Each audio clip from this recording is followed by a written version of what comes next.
y con una mordida inicia el proceso de los metabolismos. Nosotros nos centraremos en el metabolismo de los carbohidratos. La glucólisis es la principal vía de formación de ATP. Esta se va a dar por medio de dos fases. La primera fase es la fase de consumo y la segunda fase es la fase de producción. La glucosa se va a ser adquirida a través de la dieta y va a ser transportada al citosol por medio del GLUT4.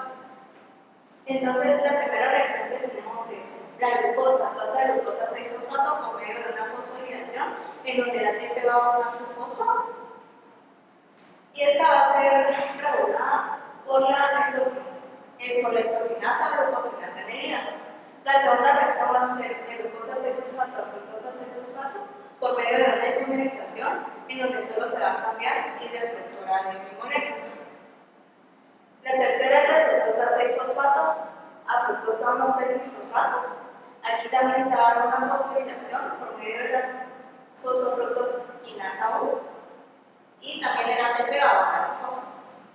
Luego aquí termina la primera fase, que es la fase de consumo, entonces inicia la fase de producción. La fructosa 1,6-bisfosfato se va a dividir en dos o va a crear dos productos. El primero es el gliceraldehído 3-fosfato y el fosfato de hidroxiacetona. Lo que va a pasar acá es de que se va a romper su grupo aldosa, entonces va a formar estas moléculas. La fosfato de hidroxiacetona puede seguir en el ciclo de la glucólisis por medio del gliceraldehído 3-fosfato de deshidrogenasa o se puede ir a la formación de glicerol. Luego del gliceraldehído 3-fosfato está el primer producto, que es un NADH reducido, que va a pasar a 1,3-bisfosfoglicerato. El 1,3-bisfosfoglicerato va a pasar a 3-fosfoglicerato por medio de una fosforilación, en donde el ADP va a pasar a un ATP. Luego, el 3-fosfoglicerato va a pasar al 2-fosfoglicerato. El 2-fosfoglicerato va a pasar a fosfonilpiruvato, en donde va a haber una deshidratación por medio de la anulasa. El fosfonilpiruvato va a dar como producto el piruvato, adquiriendo un grupo prostético formando ATP por medio de la piruvatocinasa. Todo esto se va a dar cuando es una reacción aeróbica. Cuando es anaeróbica, o sea, hay falta de oxígeno o disminución de oxígeno, se da la formación de lactato. Y esta puede ser vuelta atrás al piruvato por el ciclo de Cole. Aquí también va a haber el NADH que se dio como producto acá, va a pasar también a la formación del piruvato por medio de la lactato deshidrogenasa. Entonces, nuestras tres reacciones principales regulares es la isocinasa o glucosinasa en el hígado, que es la reacción número 1. La reacción número 3 que va a estar mediada por la fosfofructosinasa 1 y la reacción número 10 que es por la piruvatocinasa. Como resumen tenemos la producción de 4 ATPs, que son los 2 ATPs van a ser a nivel de sustrato, 2 NADH reducidos, 2 moléculas de hidrógeno, 2 moléculas de agua y 2 moléculas de piruvato. Esto se va a dar por lo anteriormente mencionado, que la fosfodihidroxiacetona también puede pasar al gliceraldehído 3-fosfato. Entonces, por eso es de que nos da 2 productos de cada cosa. Algunas de las enfermedades es anemia hemolítica, por disminución o deficiencia de la piruvatocinasa. Va a haber una fatiga en el músculo estriado por medio de la disminución de la fosfofructosinasa, una acidosis láctica por la piruvato deshidrogenasa y una cachexia que esta va a ser secundaria a las células del cáncer, ya que estas lo que van a hacer es de que van a consumir el músculo, por lo cual se va a dar un aumento del piruvato. Luego nuestro piruvato se va a ir a la descarboxilación oxidativa del piruvato y posteriormente al ciclo de Krebs. Descarboxilación oxidativa del piruvato. El piruvato, que es creado en la glucólisis, necesita ser descarboxilado. Para ser descarboxilado, necesita ingresar a la mitocondria por por medio de una lanzadera de piruvato. Para ser descarboxilado dentro de la mitocondria, el piruvato utiliza un complejo enzimático formado por tres enzimas: la piruvato deshidrogenasa, la dihidrolipoitransfertilasa y la dihidrolipoideshidrogenasa. La descarboxilación de piruvato tiene como producto el acetilcoenzima A, que es utilizado en el ciclo de Krebs. En la reacción del dihidrolipoideshidrogenasa produce NAD, que es utilizado en la cadena respiratoria. Las coenzimas de piruvato deshidrogenasa es la tiamina, FA, la coenzima A, nicotin, adenin, dinucleótido FA y lipoato. El regulador de esta vía es el acetilcoenzima A. Cuando hay exceso de acetilcoenzima A, se para esta reacción. Es necesario mencionar que todas las reacciones o todas las vías mencionadas anteriormente son estimuladas por la insulina e inhibidas por el glucagón y la epinefrina. Ahora les voy a mencionar el ciclo de Krebs, también conocido como ciclo del ácido cítrico o ciclo del ácido tricarboxílico. Entonces, esta se va a iniciar en la mitocondria y va a iniciar por la unión de oxaloacetato de acetil-CoA, que viene a partir de la descarboxilación del piruvato. Esta unión va a estar sintetizada por la citrato sintasa, en donde va a sacar dos moléculas de dióxido de carbono. La citrato va a pasar a isocitrato por medio de una deshidratación, isocitrato a alfa-cetoglutarato por medio de una reducción de NAD, luego de alfa-cetoglutarato a succinil-CoA por medio del complejo de alfa-cetoglutarato deshidrogenasa. Siguiente vamos a tener de succinil-CoA a succinato, en donde va a haber una fosforilación. Luego de succinato a fumarato, donde va a haber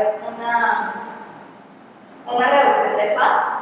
Luego de fumarato a malato, donde va a haber una deshidratación. Y de malato a oxaloacetato. Tenemos como reacciones regulares la citrato sintasa, que se va a dar en la reacción número 1, en la reacción 3 y 4, el isocitrato deshidrogenasa, y en la reacción 5, el complejo de alfa-cetoglutarato. Es necesario mencionar que el citrato también va a estar involucrado en la formación de estertores y ácidos grasos. El alfa-cetoglutarato va a pasar a ser glutamato y va a irse a la formación de purinas y ácidos grasos. Luego el succinil-CoA va a irse a la formación de purinas y grupo N. El oxaloacetato va a pasar a aspartato, que el aspartato va a formar urea, ácidos grasos, purina y pirimidina. La urea va a tener como producto fumarato, que también va a ser utilizado en el ciclo de Krebs.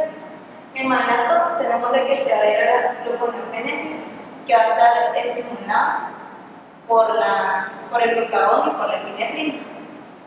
Tenemos también que la enzima succinato deshidrogenasa va a estar utilizada en el complejo 2 de la cadena respiratoria. Entonces, como resumen, tenemos que van a haber 10 moléculas de 10 ATPs, 3 NADH reducido, un FAD, 3 dióxidos de carbono y 2 moléculas de agua. También es necesario recordar que el ciclo de Krebs se sintetiza mayormente en el hígado, entonces las enfermedades van a estar relacionadas con el hígado, que va a ser hepatitis y cirrosis. La hepatitis se da por células dañadas, la cirrosis por el intercambio de células por tejido conjuntivo.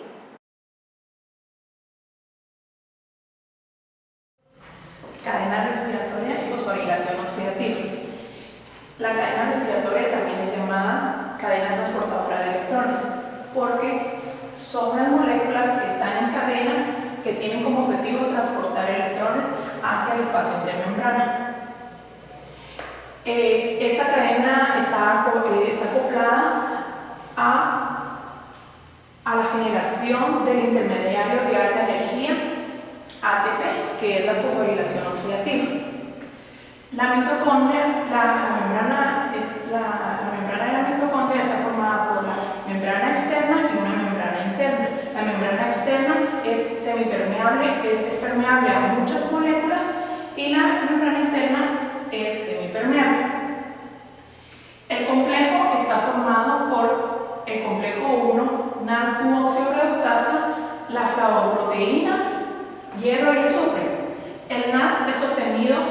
de la descarboxilación oxidativa del piruvato. El complejo número 2 está formado por la enzima succinato cupreductasa, que esta enzima es utilizada en el ciclo de Krebs y en la reacción de succinato al fumarato. El complejo número 3 es la ubiquinona o Q-citocromo oxidorreductasa, está constituida por el citocromo B, citocromo C y el hierro azufre. El complejo número 4 está formada por la citocromo oxidasa, tiene también el C1, el citocromo C1, Cl y el Q. Y para la fosforilación oxidativa se encuentra la enzima ATP sintetasa, que es la encargada de generar el ATP. En la cadena respiratoria, el primer paso es generado por el complejo número 1, que transfiere electrones a la coenzima Q. En este paso también se transfieren 4 electrones de hidrógeno hacia el espacio intermembrana. El complejo Q transfiere sus electrones a la coenzima 3, que esta en su reacción pasa al citocromo C sus electrones y transfiere otros 4 electrones al espacio intermembrana. En el complejo 4 se termina la cadena respiratoria que produciendo moléculas de agua.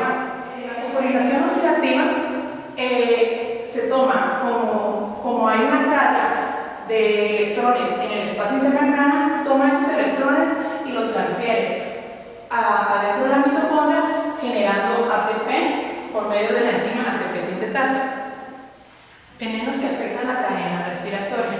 Los barbitúricos como el amborbital inhiben la transferencia de electrones del hierro sulfurado a la coenzima Q. El antimicina A y el dimercaprol inhiben el complejo número 3. El hidrógeno de sulfuro, el monóxido de carbono y el cianuro afectan el complejo número 4. El malonato afecta el complejo número 2. El alcarquilócido y la oligomicina afectan la fosforilación oxidativa. La oligomicina bloquea por completo la fosforilación oxidativa. Aspectos clínicos cuando están afectadas la cadena respiratoria. La miopatía mitocondrial mortal infantil son defectos en las oxidorreductasas que se encuentran en el complejo 1 y en el complejo número 3.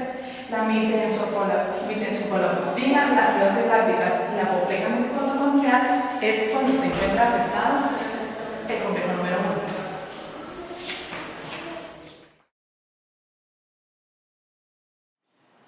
Bueno, yo les voy a hablar un poco del glucógeno, su formación, que es la síntesis, y su degradación, que es la lisis. Tenemos como principales enzimas reguladoras la fosfoglucomutasa, que es una enzima isomerasa. Esta va a transformar la glucosa 6-fosfato en glucosa 1-fosfato. Aquí es donde se va a dar el primer paso inicial para formar el glucógeno, que se llama glucogénesis. Entonces, viene la glucosa por medio de una UDP pirofosforilasa, va a dividir a la molécula en glucogenina y un cebador glucogenado. Este cebador está compuesto por múltiples moléculas de glucosas, la cual va a llegar a unirse en el carbono 1 y carbono 4. Por eso se llaman los enlaces glucosídicos alfa 1,4, en el cual al llegar a 11 moléculas de glucosa, esta se va a ramificar y nos va a formar ya el glucógeno con sus múltiples ramificaciones. Esto sucede cuando está estimulada la absorción de glucosa y han sido suficientes los requerimientos de la glucólisis, y se va a almacenar en hígado y en el músculo para su posterior utilización. Cuando es necesario, la insulina va a activar esa formación y con la hormona glucagón va a empezar la otra formación, que ya es la degradación. Esta degradación va a tener como resultado final proveer de glucosa libre. La degradación tiene como enzima reguladora la glucógeno fosforilasa, donde va a desfosforilar a la molécula. Y en el otro paso va a tener a la glucógeno-sintasa, la cual va a formar el glucógeno. Estas pueden ser inhibidas o activadas por un AMP cíclico. El AMP cíclico puede ser inactivado por la insulina o puede ser activado por el glucagón o la epinefrina. Estas van a activar a la glucógeno fosforilasa y van a inhibir o desactivar a la glucógeno sintasa. Es importante también saber que en el músculo el AMP cíclico puede ser activado por una molécula de calcio o por la calmodulina. Este complejo va a empezar la cascada para que el segundo mensajero, que es el AMP cíclico, pueda activar o inhibir cualquiera de estas dos vías. Entonces, el UDP de glucosa suelta una glucogenina y el cebador de glucógeno. Esto por medio de la enzima ramificante, lo que va a hacer es que va a hacer los enlaces 1,4 glucosídicos y va a empezar a agregar por medio del cebador de glucógeno moléculas de glucosa que van a llegar a ser de 10 a 12.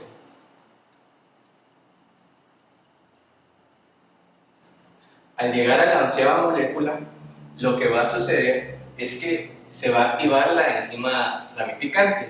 Esta enzima ramificante va a hacer que en lugar de que sean enlaces 1,4, va a transformarse en un enlace 1,6, el carbono 1 y el carbono 6 de la otra molécula, logrando así al final hacer la primera ramificación del glucógeno.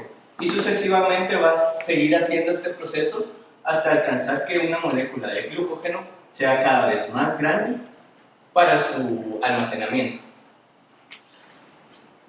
Estas vías metabólicas tienen algunas enfermedades que son productos de ausencia o mal funcionamiento de ciertas enzimas. Por ejemplo, tenemos la de von Guericke, que la enzima que le falta o la enzima que tiene problema es la glucosa 6-fosfato. Esta nos puede dar hipoglicemia posabsorbativa grave, acidosis láctica e hiperlipidemia. Tenemos la de Pompe, que es la alfa-glucosidasa lisosomal. Esta lo que va a crear es gránulos de glucógeno en los lisosomas. Tenemos la enfermedad de Cori, que la enzima que está con algún problema o ausente es la enzima del ramificante, y esta lo que va a suceder es que va a crear el glucógeno con alguna alteración. La enfermedad de Andersen, tenemos a la enzima ramificante, que es la que está afectada, y las posibles consecuencias que puede tener la persona es estructura alterada también del glucógeno. Tenemos la de McCartney, que la enzima es la fosforilasa del músculo, y en esta hay un exceso de glucógeno en el músculo, puede producir calambres y astenias inducidos por el ejercicio. Tenemos también la de Hertz, que es la fosforilasa del hígado, y esta enzima lo que le va a producir o la consecuencia es hipoglicemia, que no es tan grave como la de tipo 1.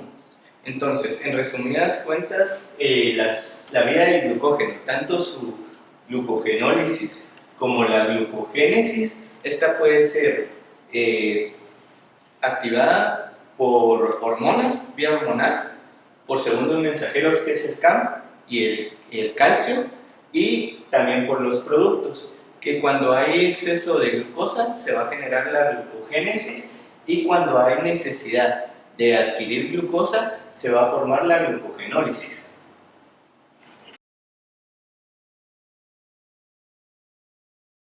La gluconeogénesis es la formación de glucosa nueva a partir de sustratos que no son carbohidratos. Entre estos sustratos están los aminoácidos, el lactato y el glicerol. De los aminoácidos se pueden utilizar cualquiera excepto la lisina y la leucina. Los órganos principales en donde se realiza la gluconeogénesis son el hígado y los riñones, de los cuales se atribuyen el 40% a los riñones. La gluconeogénesis empieza a tomar importancia conforme se van acabando las reservas de glucógeno en el cuerpo, y la gluconeogénesis es la encargada de degradar el lactato que se produce en el músculo y los eritrocitos, y el glicerol que se produce en el tejido adiposo. De las reacciones que se realizan en la gluconeogénesis son tres, en donde está la conversión de piruvato a fosfenolpiruvato, la conversión de fructosa 6-bifosfato a fructosa 6-fosfato y la conversión de glucosa 6-fosfato a glucosa.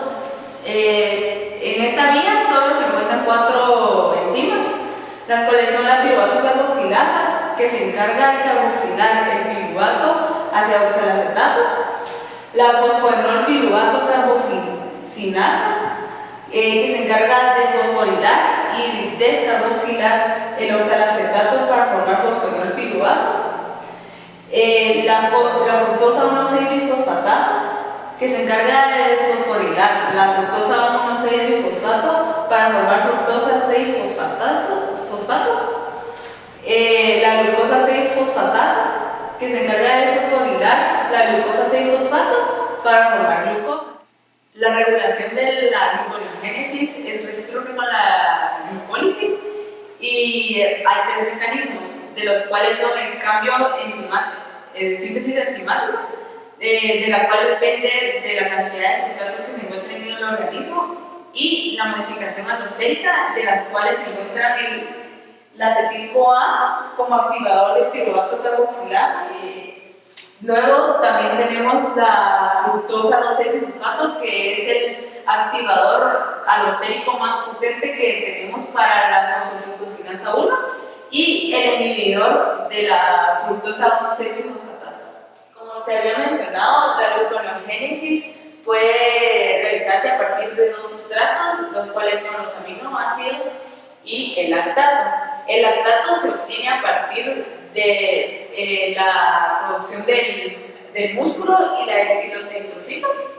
Este lactato es enviado por medio de la sangre y se transforma a piruvato para luego empezar a ser transformado en glucosa por medio de la gluconeogénesis.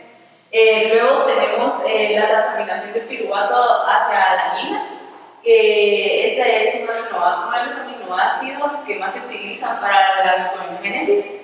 Esta alanina es enviada hacia el hígado, en donde se desamina hacia el piruvato y entra de nuevo al ciclo de gluconeogénesis. Y entonces es así como este mapa metabólico de los carbohidratos te van a servir para entender el proceso que lleva tu cuerpo. Nos vemos.